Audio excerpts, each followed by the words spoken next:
Hey, let me show you how you can fix the problem when only one earbud is working on your Redmi Buds 4 Active. So first of all, you have to be sure that you charge your case for like 20 or 30%. And after this, you will have to simply remove both earbuds from the charging case.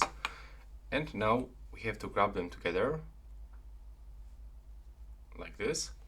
And now we have to click quickly 5 times on the left and the right earbud at the same time. So do this like that. 1, 2, 3, 4, 5.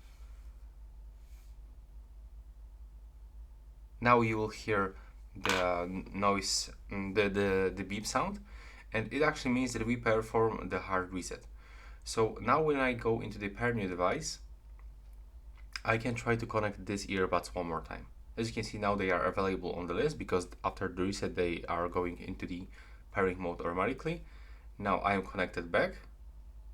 There we go, and let's actually find if they're working, the left and the right one.